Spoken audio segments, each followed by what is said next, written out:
नमस्कार दोस्तों।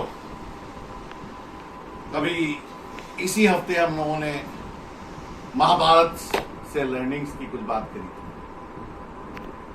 और एक बात हम लोगों ने बात करी थी उसमें नीति और अनीति की, कि नीति आप कब तक करेंगे अनैतिक व्यक्ति के साथ।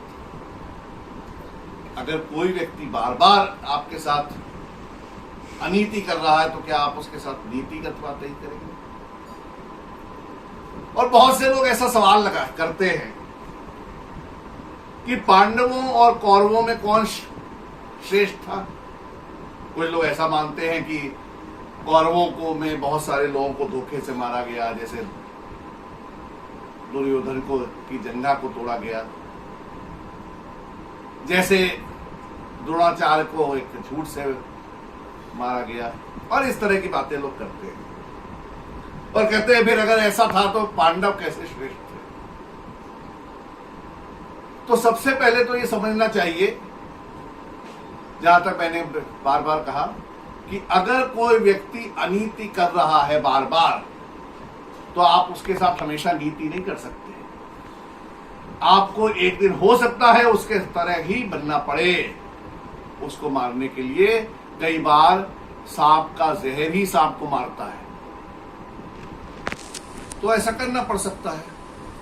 अब कर्ण को हम बहुत दानवीर कहते हैं, बहुत महान कहते हैं। हाँ, थे वो दानवीर, वो एक अच्छे योद्धा थे, लेकिन उस समय उसकी अच्छाई कहां गई थी जब द्रौपदी का चीरहरण हो रहा था और कर्ण द्रौपदी को वैश्या कह रहे थे। क्या इस बात का दंड के लिए नीति देखी जाएगी या दंड देना देखा जाएगा? और मेरे हिसाब से नीति को देखना चाहिए, कि नीति से दंड की तरफ देखना चाहिए। नीति को ऐसे समय में नहीं देखना चाहिए कि नीति क्या कहती है। लोग कहते हैं साहब उसके हाथ में हथियार नहीं था। अरे द्रौपदी के हाथ में कौन सा हथियार था जब उसको वैश्या कहा और उसको चीरहरण हो रहा था? क्यों नहीं कर्ण खड़े होकर बोला कि मैं तुम्हारा अमृत जरूर मित्र हूं, लेकिन मैं इस बात का विरोध करता हूं? क्यों नहीं बोला?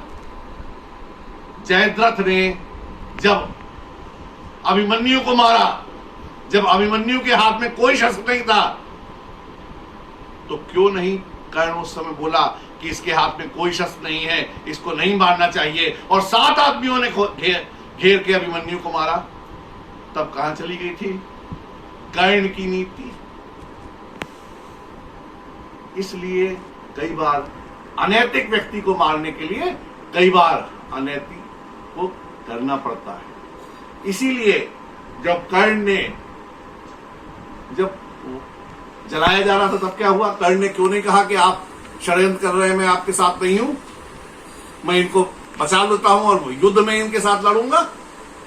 तो हर बार, भले वो बहुत बड़ा दानी रहा हो, हर बार वो अनीति के साथ था। और इसलिए, और एक बात और याद रखिएगा, परशुराम से कर्ण को शाप मिला था कि जब तुमको विद्या की सबसे ज्यादा जरूरत होगी तब तुम ये विद्या भूल जाओगे। क्यों शाप मिला था?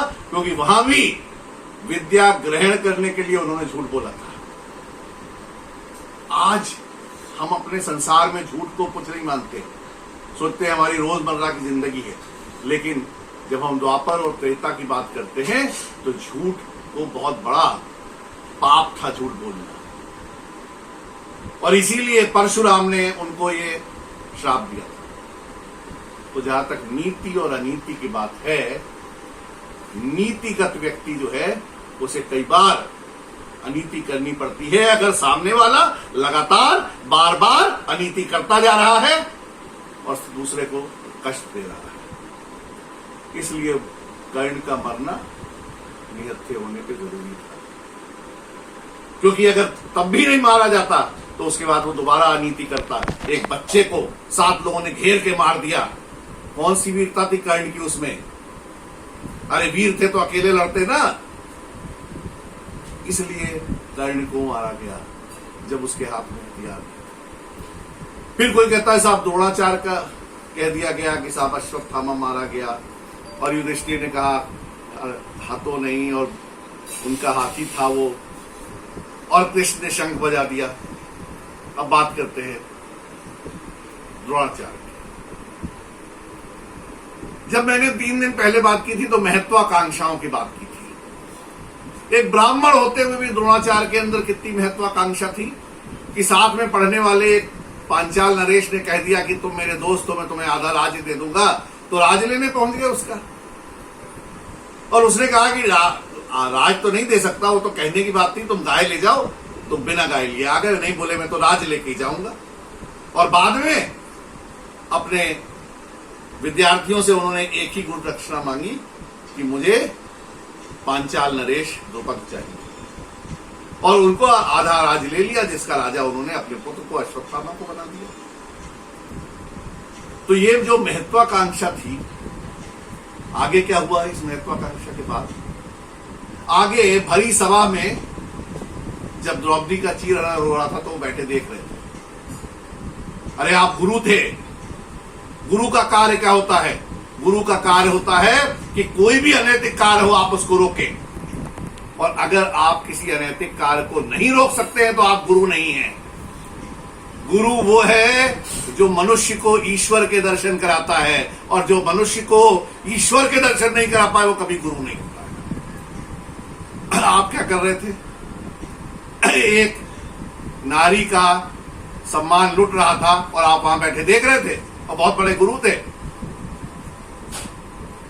इसीलिए उनका वध इस प्रकार से किया गया। क्यों? क्योंकि कोई भी दुनिया की कोई भी नीति हो, वो कभी भी वस्त्र हरण को बर्दाश्त नहीं करेगी। और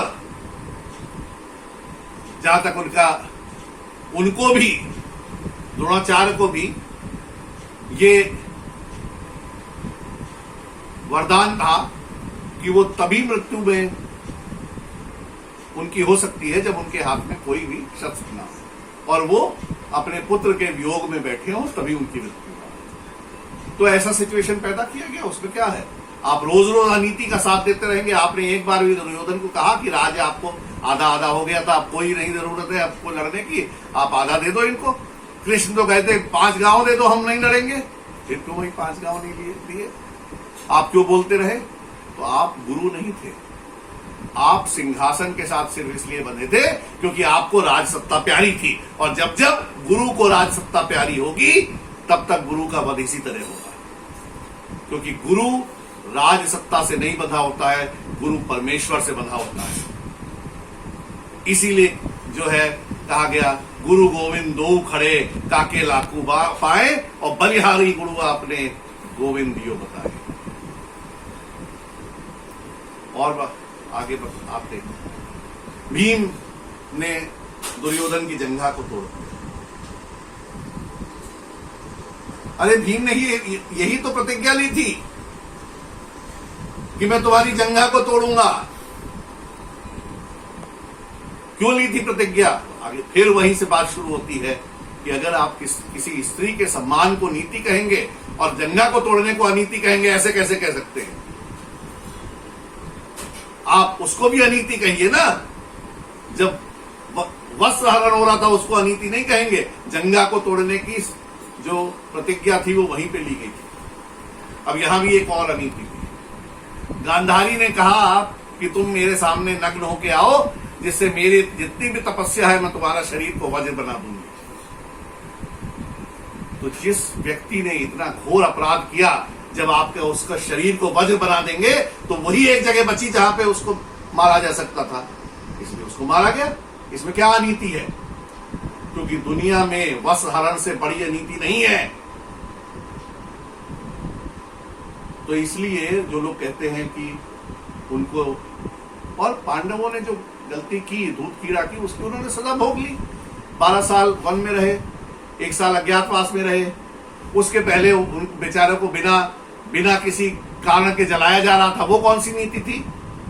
लोग कहते हैं कि जंगा तोड़ दी, वो कायरों की तरह जब उन्हें जलाया जा रहा था तो कौन सी नीति के साथ जलाया जा रहा था? तो जो लोग ऐसा कहते हैं, मुझे लगता है उन्होंने अभी भी महाभारत को और हिंदुस्तान के ज्ञान को समझा नहीं है। सतयुग से लेके द्वापर तक का युग अगर हम देखें तो सतयुग में राजा हरिश्चंद्र ने सच के लिए, और उसके पहले उनके पूर्वज राजा शिवी ने सत्य के लिए अपने आप को बलिदान कर दिया। फिर आया त्रेता युग, जहां पे रामचंद्र जी ने अपने सुख के लिए नहीं, सिर्फ अपनी मां के सुख के लिए अपना जीवन बलिदान कर दिया, वन में चले गए। फिर आया द्वापर युग, जहां पे ठीक है उन्होंने दूध क्रीड़ा की, लेकिन उसके पश्चाताप के लिए वो फिर 12 साल वन में रहे और 13वें साल अज्ञातवास को भी झेला, जबकि उनके साथ बहुत बार अनीति हुई। बचपन में भीम को जहर दिया गया और गंगा नदी में डाल दिया गया। बड़े हुए तो पांचों भाइयों को जलाने की साजिश हुई। उसके बाद दूध क्रीड़ा में उनको हराने की साजिश हुई। तमाम साजिशें हुई। जब सामने वाला बराबर साजिश करता है तो एक समय आता है जब आपको भी उसको मारने के लिए कुछ ना कुछ व्यूह रचना करनी पड़ेगी, जो पांडवों ने की और बिल्कुल सही की। और किसी ने कहा साहब कृष्ण जी ने ऐसा कहा, अरे वो तो साहब परमेश्वर थे, उन्हें तो पता था कि एक दिन ऐसा होने वाला है, लेकिन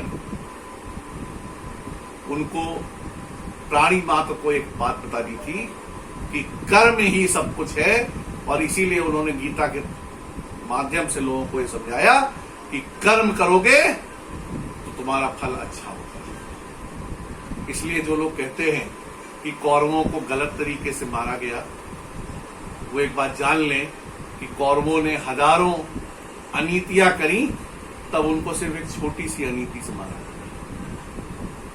अगर वो ऐसा नहीं करते तो उनको मारने की जरूरत नहीं पड़ती। दोनों भाई अपना एक इंद्रप्रस्थ में और एक हस्तिनापुर में आराम से रहता है। इसलिए दोस्तों आज का जो मेरा मैसेज है वो यही है कि कभी भी अनीति को बर्दाश्त मत करिए। और अगर कोई आदमी बार बार अनीति कर रहा है तो एक दिन हो सकता है आपको अनीति का साथ लेना पड़े, इसमें कोई गलत नहीं, क्योंकि सर्प को मारने के लिए कभी कभी जहर की जरूरत पड़ जाती है। और बाकी गुरु की पूरी पूजा करिए, लेकिन उस हद तक जब गुरु फिर से अनीति के पक्ष में ना हो। अगर गुरु अनीति के पक्ष में होगा तो कभी ना कभी आपको उस गुरु को छोड़ना पड़ेगा। वो गुरु नहीं है। इसलिए द्रोणाचार्य भी गुरु से कुरु हो गए थे। और जैसे पितामह भी थे, प्रतिज्ञा तो ले ली, लेकिन क्या किया, एक नारी का अपमान होते हुए देखते रहे, कुछ नहीं बोल पाए। क्यों नहीं बोले? किसने मना किया था? कौन सी प्रतिज्ञा में ऐसा कहा गया था कि आप नहीं बोलिए? उन्होंने तो प्रतिज्ञा ली थी कि मैं सब सिंहासन के हमेशा साथ में रहूंगा, जो सबसे ज्यादा इस सिंहासन को शक्तिशाली बनाऊंगा वो सिंहासन के साथ थे, व्यक्ति के साथ नहीं थे। लेकिन फिर भी व्यक्ति के साथ बंध गए, किसी न किसी तरह मौत लिखी, ऐसे लिखी। इसलिए महाभारत से हमको यही सीख मिलती है कि नीतिगत रहिए, जरूर रहिए, लेकिन अगर कोई व्यक्ति बार बार अनीति करे तो उसको छोड़िए नहीं, क्योंकि आप बार बार छोड़ेंगे वो बार बार अनीति करेंगे। दुर्योधन को भी कई बार छोड़ा गया, बार बार अनीति करता है। तो एक बार, दो बार, तीन बार ठीक है। जैसे कृष्ण जी ने अपनी बुआ को कहा था कि शिशुपाल की 100 गलतियां माफ हैं, 101 कोई गलती पे मैं इसका मत करूं। सिमिलरली कोई भी अनीति करने वाला व्यक्ति है, एक गलती, दो गलती माफ करिए, तीसरी मत माफ करिए, ठीक है। इसलिए दोस्तों जो लोग ऐसा सोचते हैं महाभारत के बाद, शायद उनके कुछ पल्ले पड़ा हो। कल फिर हम लोग किसी नए टॉपिक पे बात करेंगे। नमस्कार दोस्तों।